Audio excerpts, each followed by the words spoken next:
estar aquí. Hoy tenemos la ocasión de escuchar a una persona realmente especial. Es un privilegio tener hoy aquí a Daniel Tammet. Daniel es un escritor, es un poeta, pero también es una persona que ve la realidad de una forma un poco diferente de lo que se considera lo normal. Seguramente el concepto de normalidad, que tanto nos gusta esgrimir y que es simplemente un concepto estadístico y que si nos fijamos en lo que vemos en la tele casi que mejor que no fuéramos normales, pero bueno, da igual, no quisiera empezar siendo políticamente incorrecta. Daniel es un exponente de lo que supone el no entender la diversidad. Es decir, nuestro concepto de normalidad deja fuera a mucha gente que es especial. Y como neurocientíficos sabemos que esas inteligencias diferentes son realmente muy importantes y son muy especiales. ¿Por qué? Porque las miradas diversas son lo que favorecen la creatividad, son lo que favorecen que veamos la misma realidad desde puntos de vista distintos. En nuestro caso, en neurociencia, lo que sabemos es que Daniel tiene una condición que se llama el síndrome del sabio. El síndrome del sabio es la capacidad de tener poderes extraordinarios en determinados aspectos de la inteligencia. Y eso nos debería hacer pensar en nuestro concepto de lo que es la inteligencia. Porque seguramente estamos dejando fuera de esa inteligencia muchas otras inteligencias que son igual de importantes, son igual de valiosas y seguramente estamos perdiendo por el camino. Daniel hoy nos va a contar su experiencia. Él también tuvo problemas de pequeño, tuvo epilepsia y muchas personas que tienen déficits en algunas áreas tienen también habilidades especiales en otras. Eso se llama la paradoja cerebral y quizá el mensaje que a mí me gustaría trasladar antes de que él empiece y nos cuente es que seguramente nuestro concepto, nuestros estereotipos sobre lo que es la inteligencia académica, la ciencia, tendríamos que revisarlos. Porque si incorporamos en esos esquemas maneras de ver el mundo de forma diferente, estoy segura de que seríamos mucho más capaces de entender, de generar conocimiento y de que ese conocimiento además sirviera a las personas, ¿no? A la sociedad. No quiero robarle más tiempo a Daniel porque seguro que es mucho más interesante lo que él nos tiene que contar que lo que estoy diciendo yo, pero estoy segura de que sus vivencias y su manera de entender el mundo van a abrirnos los ojos y estoy segura de que después tendréis muchísimas preguntas que hacerle. Así que, Daniel, I'm very glad to have you here. Thank you for coming. Thank you for taking time to visit Barcelona. And I pass you the mic. First of all, thank you very much, Mara, for the introduction. Thank you for your hospitality and your kindness. I want to start by thanking as well, of course, the city of Barcelona for organizing this festival, for inviting me to speak here this evening. So I thank everyone who has helped to organize the event and to make it possible. And I thank you as well to the students that I met earlier today, my students who gave me their time and explained their work. It was very interesting. So I apologize for speaking in English this evening, but my Spanish is not good enough to give a conference, and I haven't yet had the opportunity to learn Catalan, so maybe one day, I hope. I'm speaking in English, but in fact English is, for me, not my first language, because I was born in London and my family only spoke in English. But as I got older, as a child growing up, I felt from the earliest age onwards very different to my family. I didn't feel that I was like the other children or even like my brothers and sisters. And when I was in my head, when I was thinking, trying to understand the world, understand myself, understand existence, I was using ideas that were, there were colors, there were pictures, there was emotion, but it wasn't encoded, so to speak, in English. It was more like numbers. And when I say numbers, I mean not numbers like a mathematician would use, but rather an idea of numbers that was of my own creation. So, for example, when I remember the first time I saw snow. I was a small boy, and in my head, of course, I knew the word in English for snow, but when I saw snow falling for the first time, in my head, I had the idea 89, the number 89. And why did I think of this number in particular, 89? Well, for one reason, it's very beautiful. It's a very beautiful number, 89. It's a prime number. You can only divide it by itself and 1.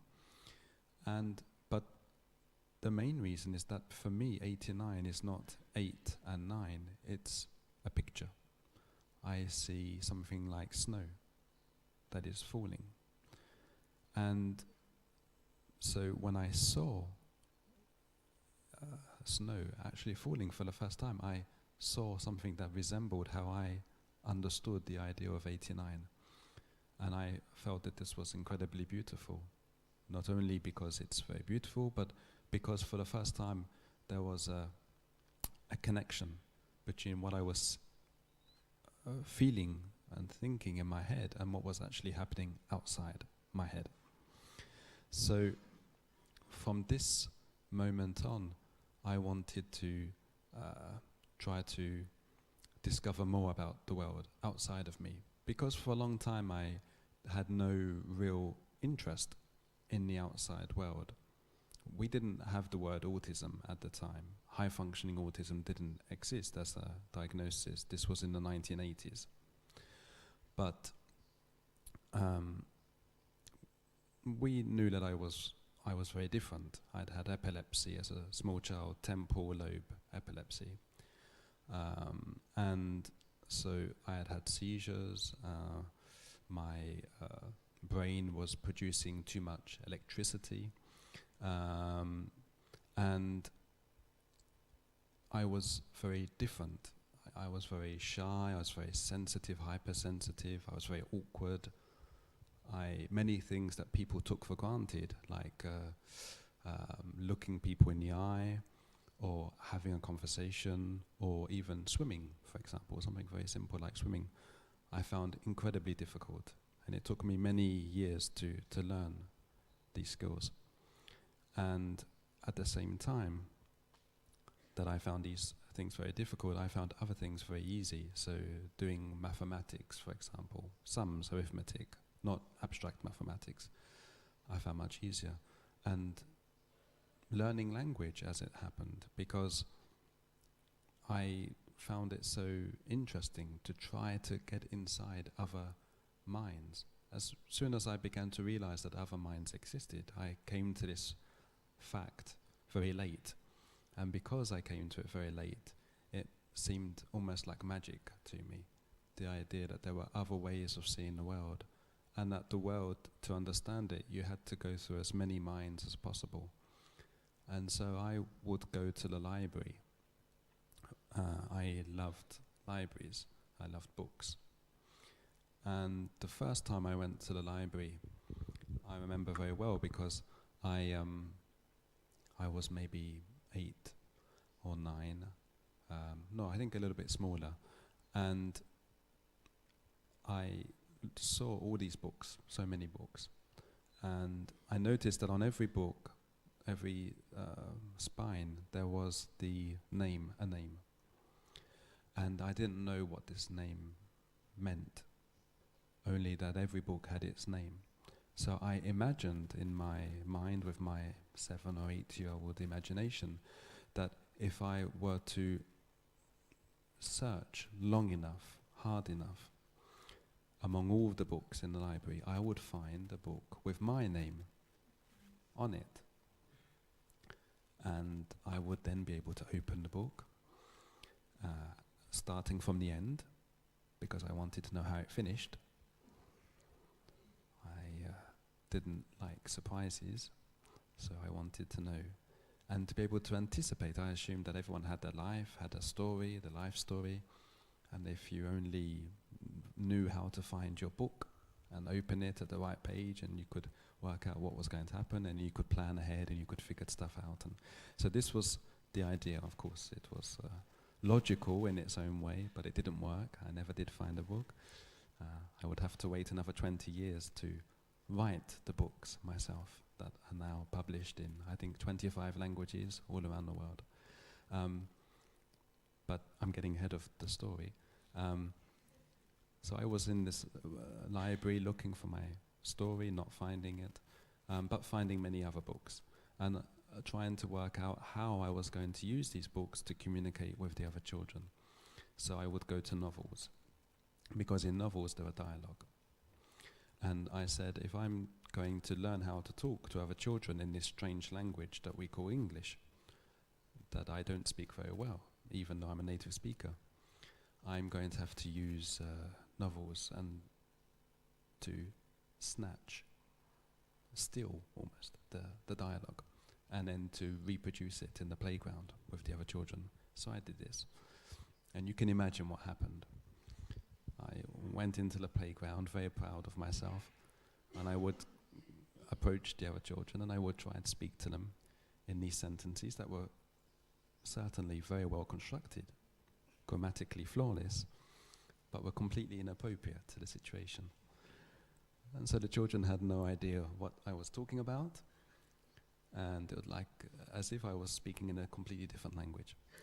So I was very stubborn. So I didn't abandon immediately. I just assumed that the novel was bad, not very well written, and that if I could find better dialogue in a novel that had been written by a better writer, then I would be able to use a conversation convincingly. So I went back to the library, and I found, and I took the dialogue back to the playground, and of course you can imagine very well that it didn't work out at all. And I tried this many times, and many times it failed. And I gave up, pretty much, talking to other children for a time. But I would be like a scientist. I would observe the other children from a distance, trying to figure out their strange behavior. How they managed to talk, how they managed to look at each other, how they managed to play, how they managed to laugh. And I would be all the time studying and learning and observing and trying to figure it out. And I was very lucky as well, because I come from a big family. We are nine children, and I'm the oldest. That's maybe one of the reasons why I love numbers so much as well, because I have many brothers and sisters to count. And I had lots of stimulation. We know now that stimulation is very important from an early age for people who are born on the autistic spectrum. And so I had a lot of stimulation at home. So even that I didn't get at school, I got at home. And the brothers and sisters, they were always playing with me and talking to me, and this made a huge difference, we know now. And the rest of the time I was getting stimulation from books, because even if I wasn't using the dialogue successfully, I was still learning from books how the world works, how people work, how the minds work. And I discovered poetry. And poetry is wonderful because it's much less artificial than a novel, for example. In a novel, a classical novel, you have a beginning, you have a middle, you have an end, you have something we call a plot. You have to obey as a writer, the laws of narrative gravity. If you show a dagger in the first chapter, at some point you have to use the dagger later on some poor, hopeless character. Otherwise it makes no sense. And so on and so on. There's a logic, an iron logic. Poetry has no iron logic at all. It has its own logic. And in this it resembles nothing more than human thought. Because in fact, if you were to spend 1 minute just on your own thoughts, so not thinking about the world, not thinking about what you're listening to this evening, please do listen to what you're listening to this evening and think about it, but if you were just to spend 1 minute with your own thoughts and nothing but your thoughts, you would assume that you were insane. Because our thoughts are just completely chaotic on one level. They go in all kinds of directions, they're doing all kinds of things. Some of those things we are conscious of, but many of them we are not conscious of, luckily, in many ways. And poetry is one attempt as an art form to imitate how thought works in this way. So you have a series of pictures that are made out of words, and the connections can be very subtle, and often you need to read the same poem many times to uncover the different connections. And of course, what's interesting about art is that you can ask 10 readers to read the same poem and you'll get 10 different interpretations. And the same happens with thought as well. The same idea in 10 different minds will have 10 different conclusions. So I found poetry a wonderful way of understanding how human thought works at some level. And I remember even trying to write my own poetry, and because my first language, so to speak, is numbers, I wrote in numbers. And I wrote poetry in numbers because I found out many years later that this was something that Russian poets had, at the beginning of the Soviet history, tried to do themselves. They considered that this would have been the most pure poetry possible to write in numbers. So I didn't know this. I had no knowledge of Soviet history. I was simply doing it naturally. Some of the shapes, numbers have shapes for me, and some of the shapes seem to rhyme in my mind. They have similar shapes, and the shapes are similar enough to rhyme. I mentioned this once to somebody who uses sign language, and they said to me, it's the same in sign language. In sign language, we can make poetry as well, and we use rhymes in the same way. It's the shape of the signs we make that creates the rhyme. So, for example, if I were to do a poem and want the lines to rhyme, I would end one line with 11, for example, which is a round shape, and the next line would be with 49, because 49 is a different kind of round, but it rhymes. And so I was writing like this, 11, 49, and one day I had a very rare creature called a friend at school. His name was Babak. He was from Iran. He didn't have the same color skin. He didn't have the same accent. He didn't have the same language at home. I'm sure he didn't have the same religion or culture. His family had fled the Ayatollah to come and live in London. And I became friends with him simply because we loved words, we loved numbers, and we were both, in a way, foreigners. We were both completely different. And this made us close. And I gave him my poem one day, my poem in numbers. And he was very kind because he read it very sincerely, and he didn't understand it, of course. But he said it was very interesting. and I should continue to write poetry.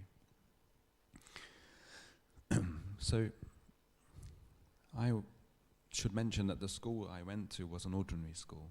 My parents were ordinary parents. We didn't know what autism was at the time. As I mentioned, we wouldn't have known what high intelligence is either. We didn't have these concepts.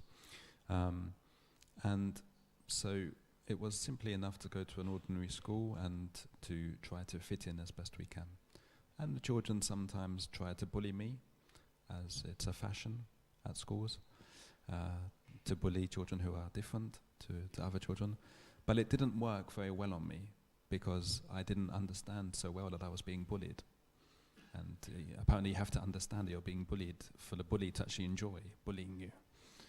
Otherwise there's no satisfaction.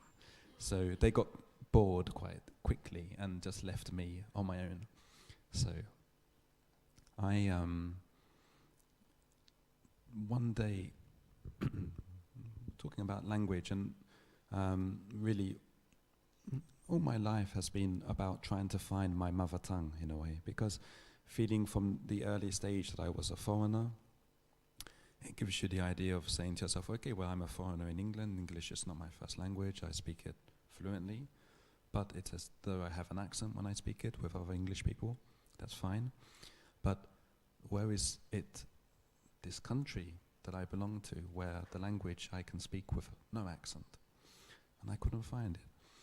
But along the way I tried different languages. I learned French at school, and very quickly the teachers realized that I was speaking French much better than the other children. Why is that? Not because I was practicing more, not because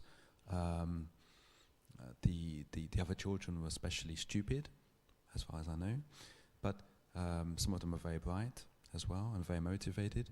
But I think I had a different kind of motivation. I was not simply trying to learn French.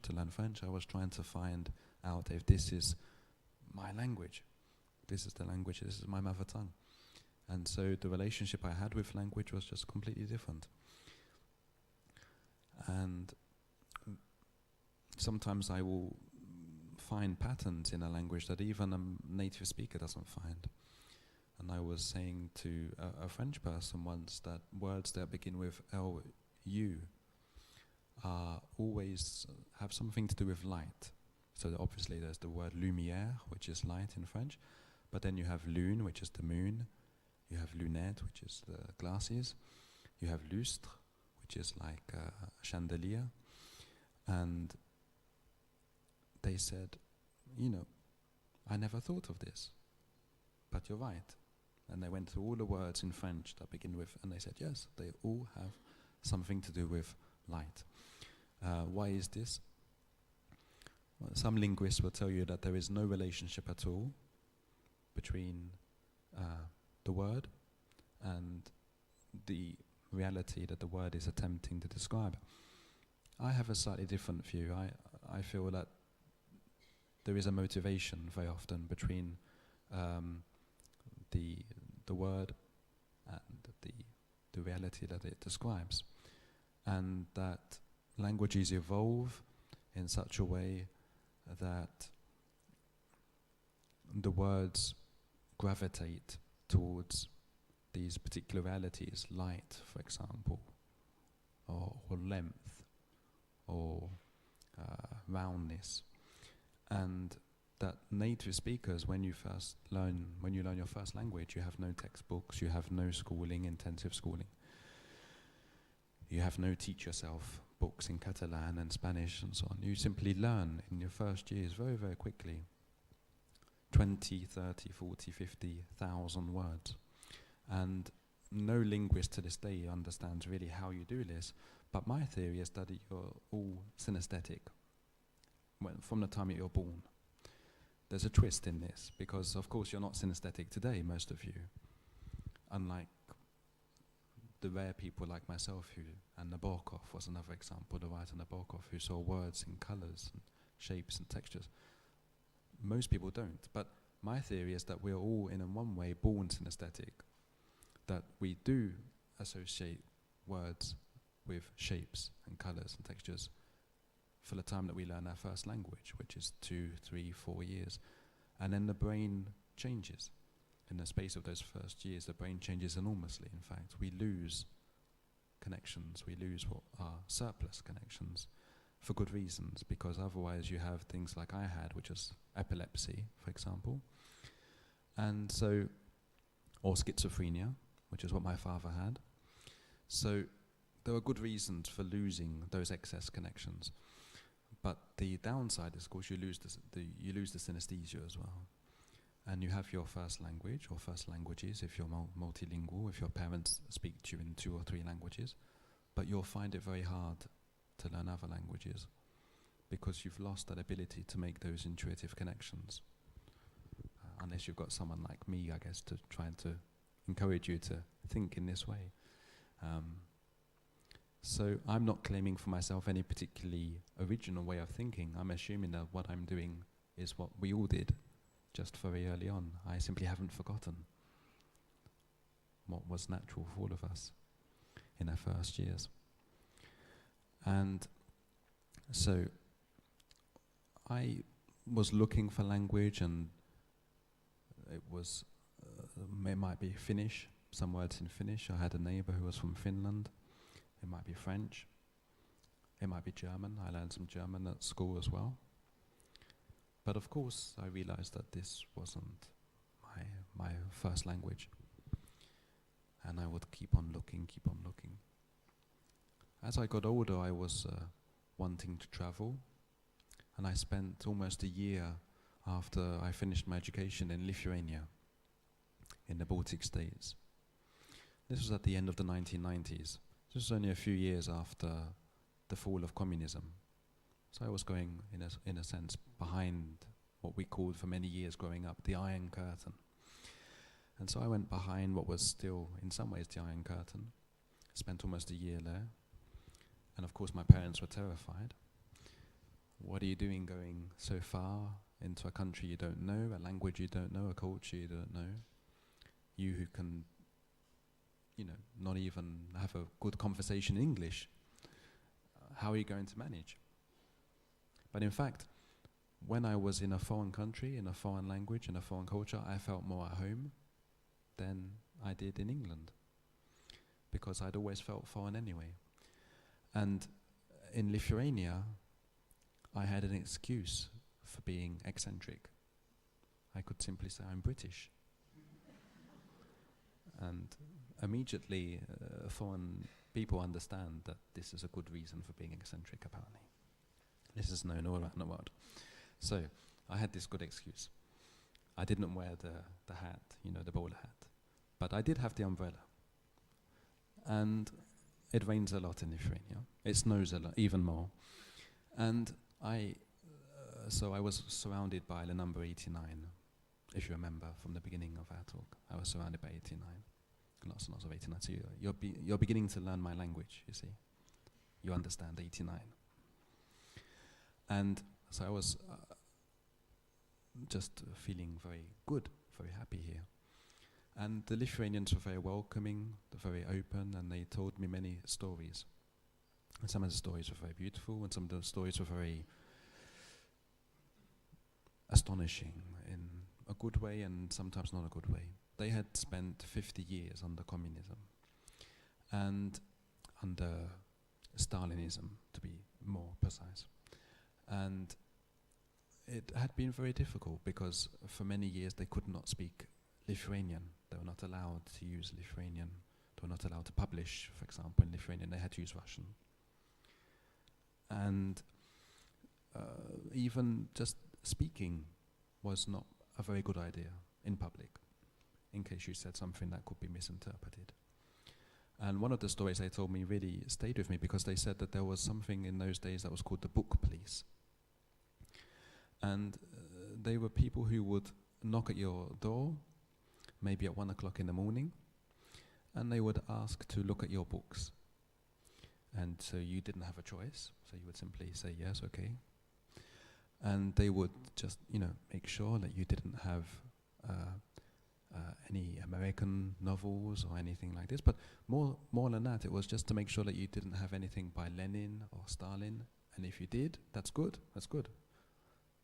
But not, they had to make sure not that it wasn't in a bathroom, in a toilet, because this is disrespectful, that you hadn't, left fingerprints or stains on the pages, because this was disrespectful as well. So it got very complicated, as you can imagine, this business of book police. So people, they just prefer to take their books and burn them, including children's books. And I think this was the first time that I realized the importance of language and the power of words.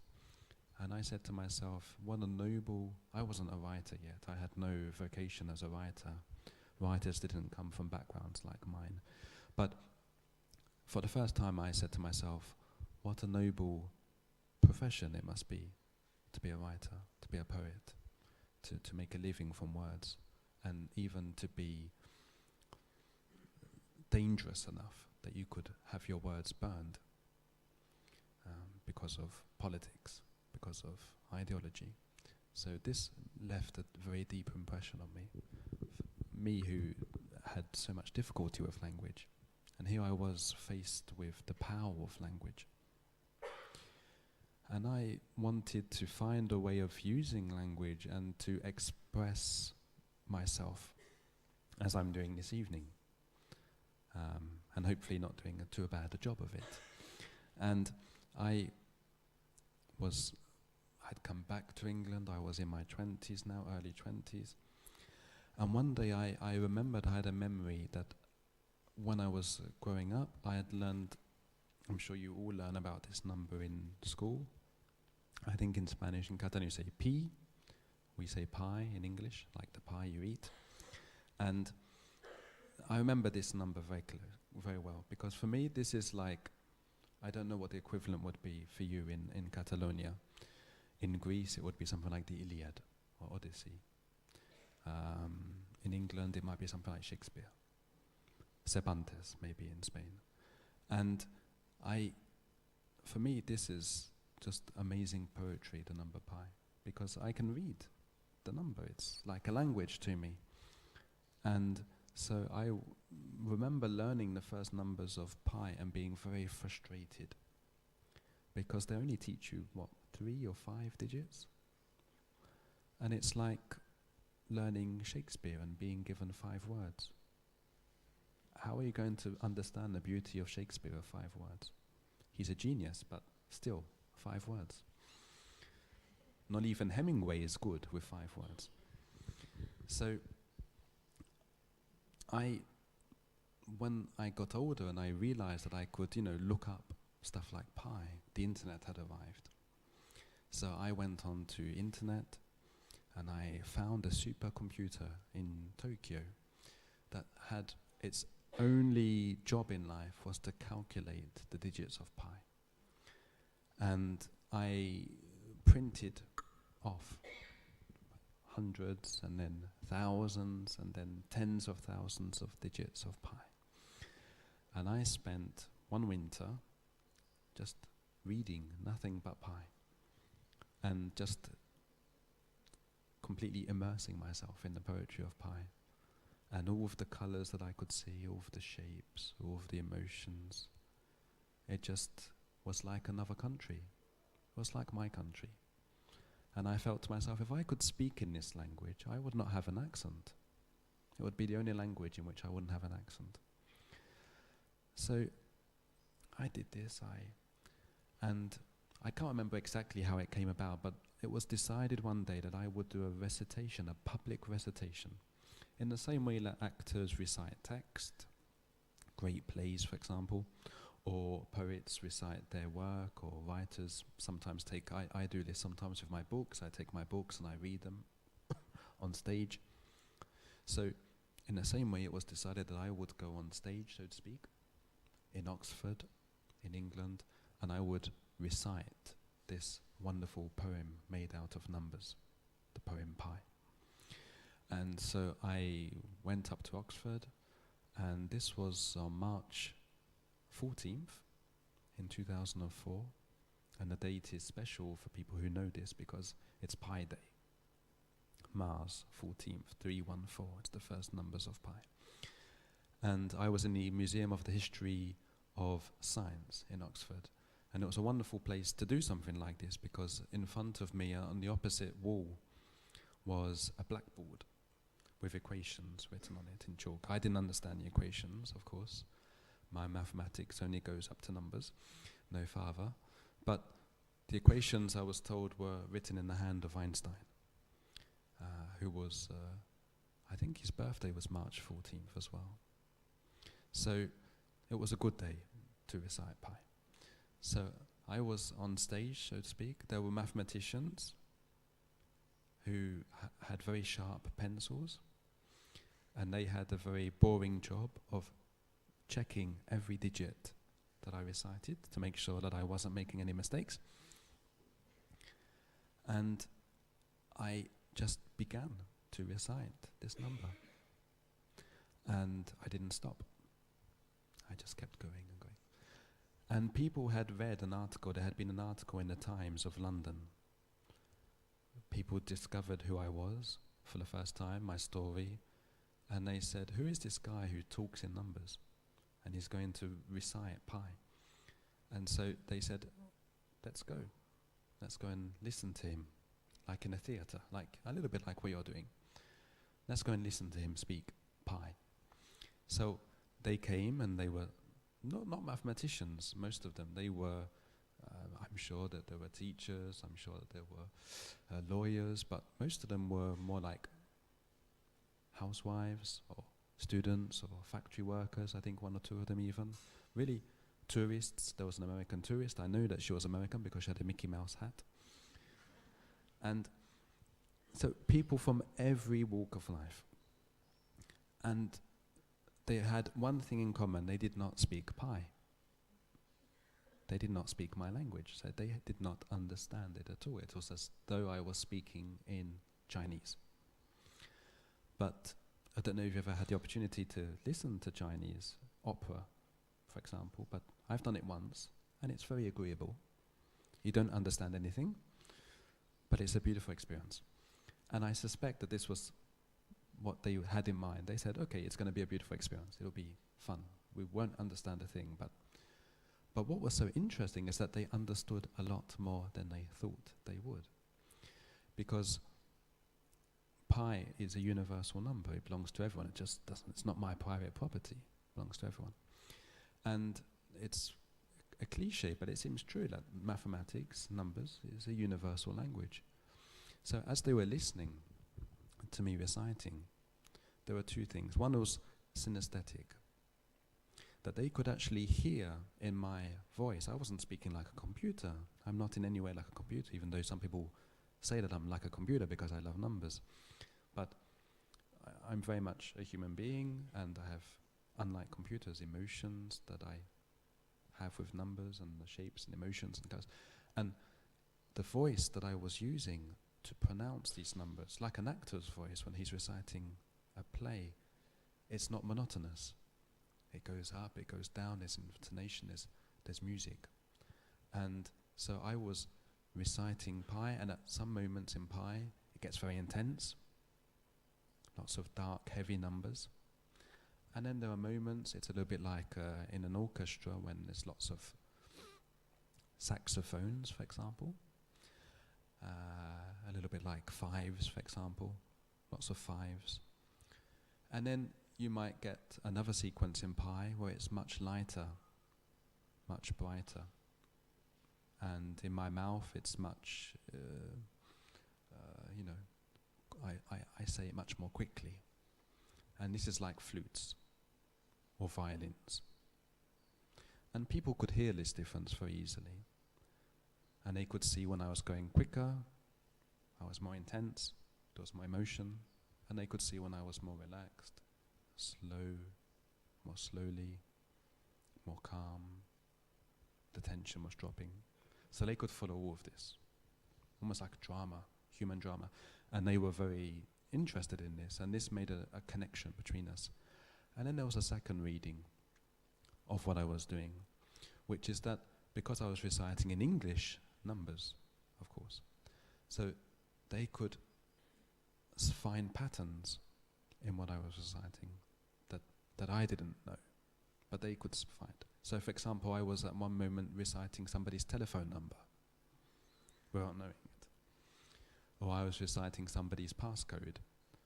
And the person who realized this, just looking around, hoping that nobody else noticed that this was their postcode, password. Or I was reciting their shoe size, stuff like this. I was reciting for some of them their date of birth, the month, the day, and the month, and the year. And for some in the room, perhaps without realizing it, of course, I was reciting also their date of death. Because there is everything in pi. It's a universal number. And it's also an infinite number. Infinite meaning that there is no last number, there is no penultimate number, there is no number before the penultimate number. If you have a piece of paper the size of this room, if you have a piece of paper the size of Barcelona, if you have a piece of paper the size of Catalonia, if you have a size of paper the size of Spain, or Europe, or the world, or the Milky Way, or the universe, it's not enough. It's never enough. There's never enough paper for pi. So here I was reciting for 5 hours this number, this poem made out of numbers, and I was kind of like the spokesperson for eternity. And people just felt they got this. I think they got it even before I did. And the fact that they got it helped me to get it afterwards. And some people I didn't know, but they were journalists. They were following this, they were recording it, they were filming it, and they told me afterwards that there were people who were crying in the room. And they interviewed them afterwards, and they said, well, why did it make you so emotional? And the person said, because it was almost like a religious experience. There was something that happened in that room. And I think partly it's because I just revealed myself. I was finally finding the language in which I had no accent.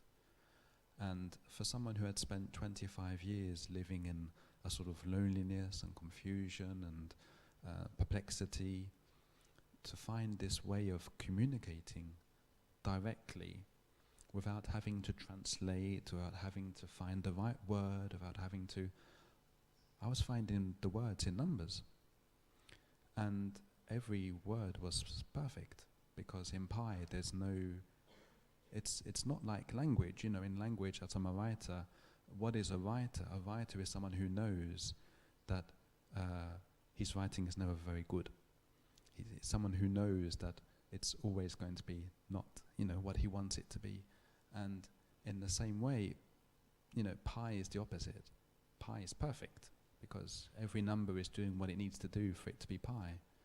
And if it wasn't a 4, if it was a 5, the whole universe would just not work, in the way that it does, So you can't go wrong at all, So, and of course, there's a kind of mysticism as well, which I wasn't particularly aware of. But when you're dealing with something like infinity, eternity, for us who are anything but infinite, it's something quite special to see somebody for 5 hours embodying this number with his body, with his breath, making it real, making it tangible. So this was something that I think really, and from this moment on I realized that, I had something, and if it wasn't about counting, it was about recounting. It was about finding that, yes, I could tell stories. I simply had to find a way in which to tell them. I couldn't have learned to do this without passing through the number pi first. But having done so, I could then move on to human language and tell the stories in a way that people could understand better, perhaps, or in a different way. So I became a writer. I had the opportunity to write. I've written many books, I think 6 or 7 now, so far. And some of them, I think half, have been translated into Spanish, and I hope they will be translated into Catalan as well one day. And if you haven't read my books yet, I would obviously recommend them. Because what I'm trying to do in my writing is make you... I think what I was doing with Pi was giving people an experience of what it is to see numbers in the way that I do, to feel numbers in the way that I do. The fact that they could listen to me, changing my voice, changing my breathing pattern, seeing my body react, it gave them a way of really visualizing in their own shapes and their own colors, their own emotions, what I was seeing in my head. So they were sort of synesthetic for that time. And in the same way, when they take one of my books, I write in such a way, I hope, it's my intention, that in the time that you spend reading one of my books, you become synesthetic. You see the world in a different way. You see words with colors, and you see numbers with shapes and textures and emotions, and everything is different. I'm not a mathematician at all, but I'm fascinated by mathematical ideas. Infinity is, I think, one of the most beautiful ideas that humanity has ever come up with. And I use these ideas, I draw on these ideas in my writing. Some people make a distinction between mathematics and literature, and very often at school you have to choose one or the other. You have to go one way or you have to go the other way. And I think you can do both. That's what I believe, in fact, very strongly, that it's something that was obvious until maybe 100 years ago in any event, that there's no natural division, it's only an artificial division. And so what I'm trying to do as well is draw patterns and ideas out of mathematics and bring them into literature. I suppose there's a big difference between a mathematician and a writer. It's that the mathematician starts from something very specific sometimes, an experience, an idea, an emotion, and they try to go from this point very specific towards the abstract, the universal. The writer in some ways is doing the opposite. It's the same sort of idea, but we're going in the other way. We begin with something that's very vague and something that we're trying to grab in the air, like a butterfly. And then at some point we get it, and then we have to bring it down to earth. And we have to find just the right word, and just the right emotion, and just the right narrative technique to get it onto the pages of a book. And so that when you open the same book, it comes back to life, and it flies everywhere. So this is what I try to do, and this is what I do for a living. So I'm very fortunate, I know. I'm looking at the time, because I know we don't have an infinite amount of time. I think I'm going to stop there and give some time for questions. If you have any questions, please don't be shy. I was very shy as a child. I was like the number 4, which is very shy number. So please don't be like the number 4. Please ask your questions. Thank you.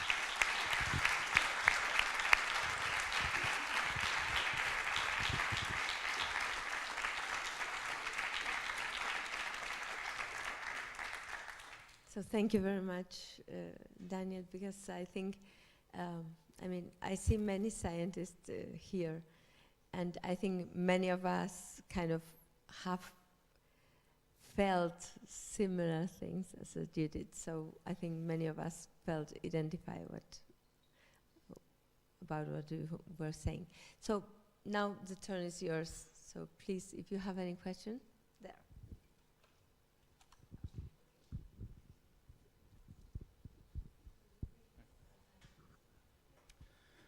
So very interesting talk. Thanks very much.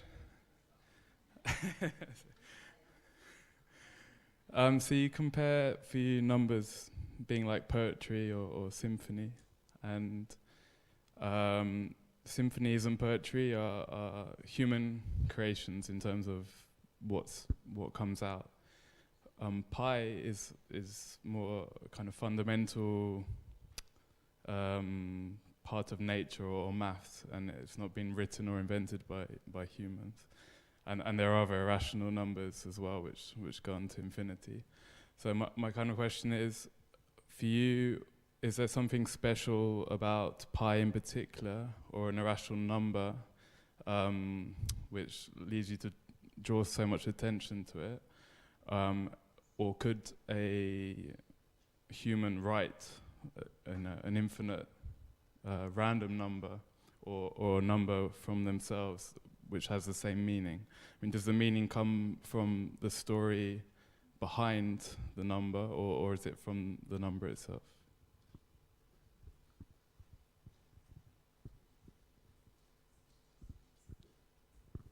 That's a very good question. And there's no easy answer, because I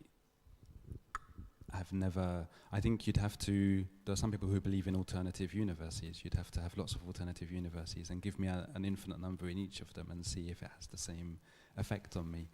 That's the only way we could know, for sure.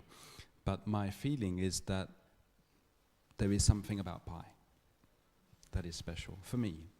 That doesn't mean that there is something special about pi which makes it more important than other irrational numbers or other infinite numbers. But there's something about pi for me that strikes a chord very deep in my experience as a human being, that I don't see in other infinite numbers, whether they're invented by humans or other infinite numbers in mathematics. It's not the same. If I may add something, what is interesting about pi also is that many people with special abilities have this same fascination about pi. So probably it's also something that has to do with how our brains are hardwired, right? And as Daniel was mentioning something that I think is very interesting, is that we have many more abilities that are hardwired in our brains, and then we lose them with time. So many of us, most of us, all of us are synesthetic when we are born, and then we lose this capability. And there are cases, so he's a, let's say, congenital savant, but there are also acquired savants. And these guys do not have any special ability at all, right? But when they get a lesion in a part of their brains, suddenly they get these acquired abilities. And one of these guys, one of these savants, these acquired savants, has also a very deep fascination about pi. So this should be something connected to our neurobiology, let's say. Please. There.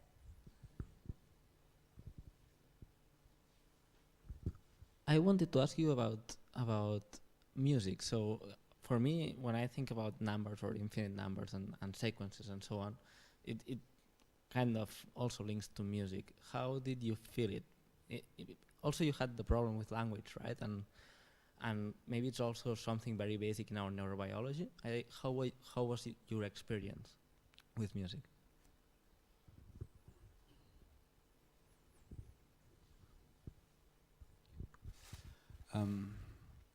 I don't have any special ability in music that I know of. I never had any education as a child with any experience with music, with instruments. I have a brother who is also on the autistic spectrum, and he does have a gift for music. Maybe not a huge gift, but he's self-taught in different instruments, stringed instruments. And when he plays a guitar, for example, he will see the color orange for some reason. And he says to me, that's the color of happiness. So he knows he's happy at that particular moment. In my case, I listen to music, I love listening to music, but I'm not synesthetic for music. I don't see colors in music myself. I see colors in words, in numbers, but not in music. But it's strange because music is like a universal form of synesthesia. Because in general, if you ask people if a note is very high, or a note is very low, if you ask them which of these is a light color, and which is a dark color, most people, the immense majority, will say that the high note is a light color and the low note is a dark color. And I always think of Chopin and the Raindrop Symphony. If you don't know it, go onto YouTube or wherever you go and listen to it. It's like being in rain. It's like being in and it's just music, but it's so well done. The notes are so well chosen that you really do have the experience of being caught in a rainstorm. And there's just going a little bit off topic, but in the book I wrote most recently, the non-fiction book I wrote most recently, it was about language. I went to many different countries and I interviewed many different language minorities, and there's a group in they're the descendants of Aztecs, and they have a wonderful musical ear. And when they came up with a word for rain, they listened to the sound that rain makes when it falls through the trees, the poplar trees in Mexico, and they imitate this very specific sound to say rain. So that when you're talking about rain, you actually have the experience of being in rain. It's a sensory experience. It's not an abstract idea at all. And I find that very beautiful.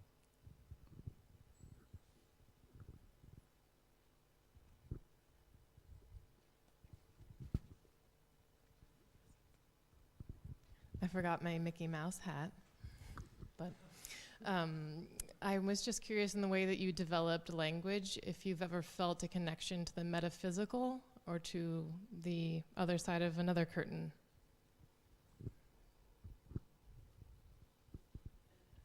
Sorry, the last part? Yeah. Well, you were mentioning when you were in Lithuania, was that other side of the curtain? And so when I mean by metaphysical, do you have a connection to what might be beyond this world as we know it?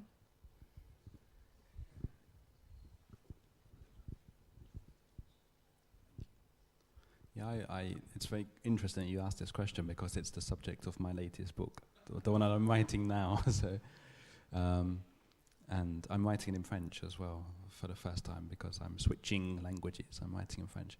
So, and it's all about faith because my family is not religious. I wasn't raised religious at all, and I think for sure the experiences that I had growing up had a deep influence on the way that I see the world and the way I think about it. I do, for myself, have a personal faith, but it's a Christian faith, but which I came to as a young adult, so I converted.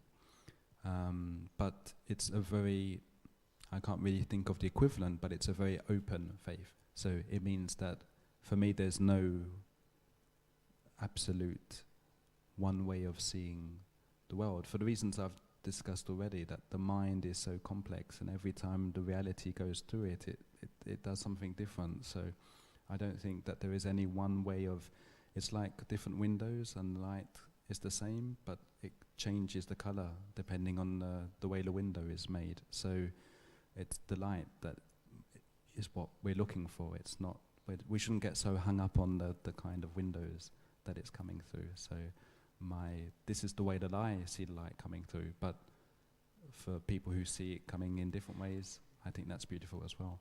And for people who don't see the light, for people who are atheists, I have many friends who are atheists, I have nothing but immense respect for their convictions, their ideas, their way of seeing the world as well, because who knows, it's something we can't be, there's no certainty about this at all, so.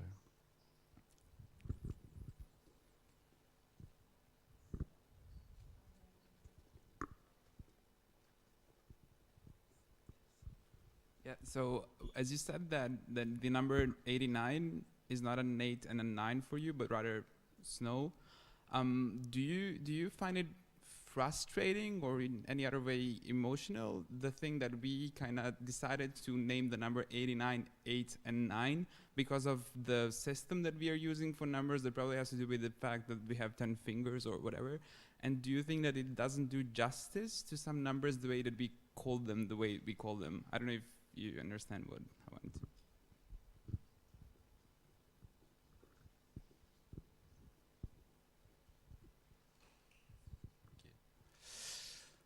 I'm trying to think of an example of a number that doesn't do justice to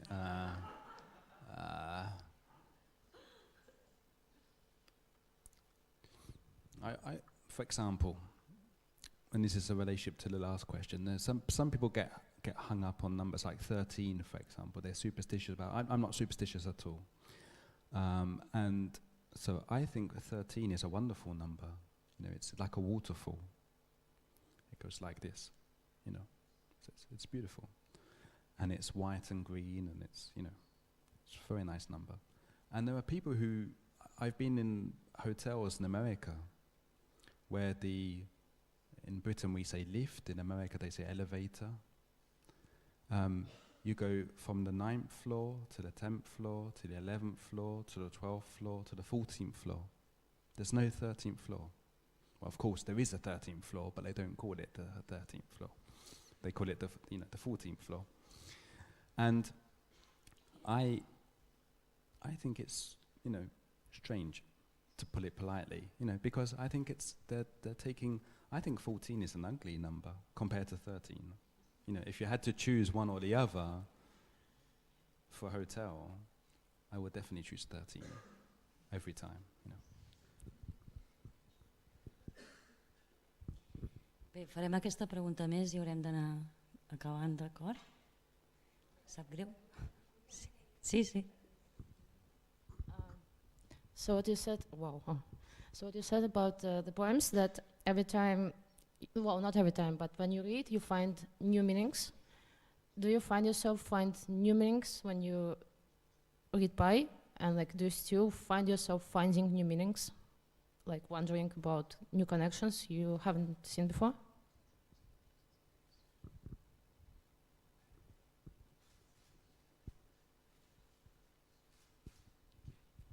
Yes, absolutely. This is what makes literature so fascinating. There's an article I read on the train. I took the train from Paris to Barcelona. It's 6 hours, so it's quite long. But just a little bit longer than the time it took me to recite 22,000 digits of pi. And there was a book that I was reading about Hamlet. And it explained that for 300 years, people had not noticed that there is a big problem in Hamlet, depending on how you define it, obviously. That in Hamlet, there's a point where there is Hamlet is told by his father, the ghost of his father, that his uncle is responsible for his death and that he should avenge him. So Hamlet decides to, there's some actors who come along one day, a troupe of actors, and he asks them, do you know this particular play? And it just so happens that in the play there's a murder that happens, just like the murder that he thinks his family did against his father. And he says, okay, I'm going to ask these actors to perform this play in front of the king who's guilty of my father's death. And we're going to see if he's guilty by his reaction. And the thing that people didn't notice for 300 years is that in the same play, before the play itself, there's a pantomime, and it's the same story. And the king doesn't react. So he doesn't react to the pantomime, which is the same story, but he reacts to the play. And so the people said, well, maybe it's not real what Hamlet thinks. Maybe it's not a ghost, it's a hallucination. And the reason that the king doesn't react is because he's not guilty of anything. And he just gets fed up by the time it gets to the play of all this playing about. And it's an interesting idea because we don't know if it's true, we don't know if it's false. It's a bit like the idea of faith, it's something we can't know. Shakespeare's not here anymore, we can't ask him. And maybe he didn't even realize when he was writing it himself. That's what art does to you. So you can have something as famous as Shakespeare for 300 years how many millions of English eyes have read Shakespeare without realizing this problem? And for 100 years now, scholars have been studying this problem in Hamlet and trying to come up with solutions. So I'm sure that in every wonderful novel, poem, in all the languages, there are problems or paradoxes or mysteries that are just waiting for the right pair of eyes to find them.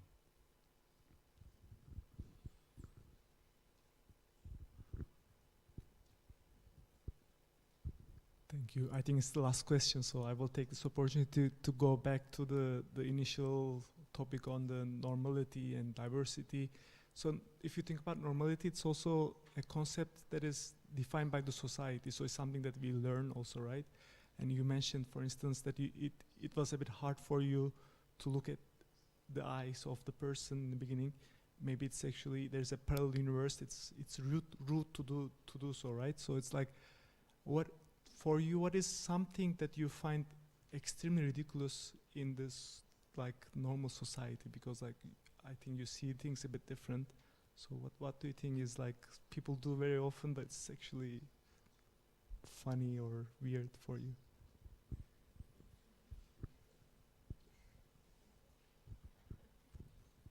I'm trying to think.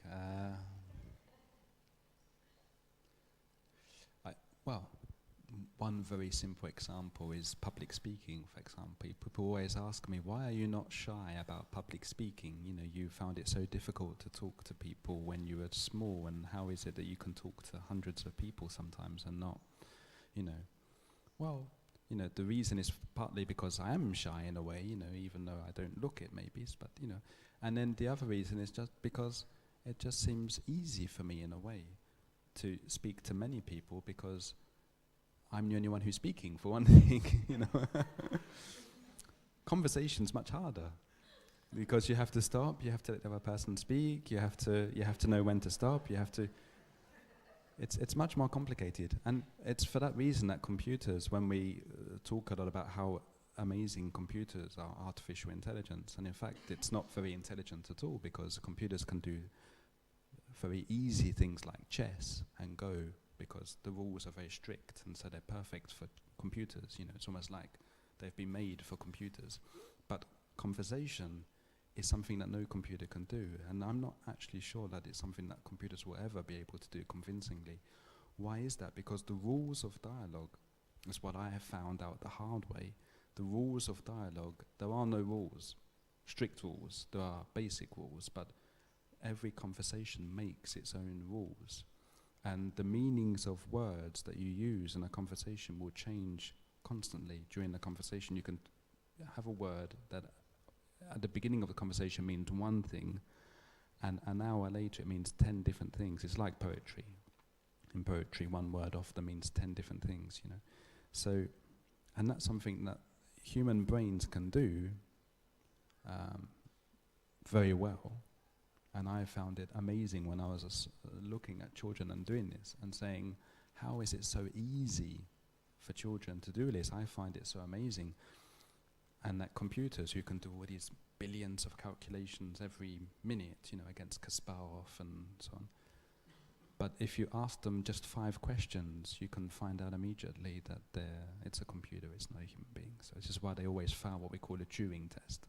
Because to pass a Turing test, you'd have to have a computer that can speak convincingly human for 5 minutes, and very often they can't even last, you know, 5 seconds. You know, if you ask one good question, you push them over. So, whereas even 4-year-olds or 5-year-olds, they're doing wonderful dialogue in their native language, and I find this strange that humans are not more amazed, you know, at dialogue, and not taking their notepads out all the time and writing, you know, this stuff. It's what writers do all the time, you know, we're writing down the dialogue, you know, because we can't make it up.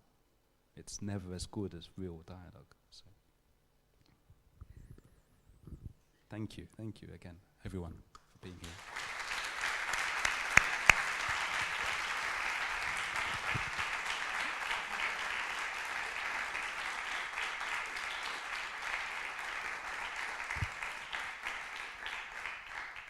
So I think that today it has been a clear example of how much we can all learn from just hearing other ways of looking at the world. And I'd like to thank also all the questions, because I think it was not a seminar with questions. It was really a conversation, and I think it was a two sides learning, right? So thank you very much for being here. Thank you, Daniel, again for taking the time to come to Barcelona. And I'd like to also invite you all to continue coming to all these great Biennale of Science that we have in Barcelona. Thank you, Daniel. Oh, yeah.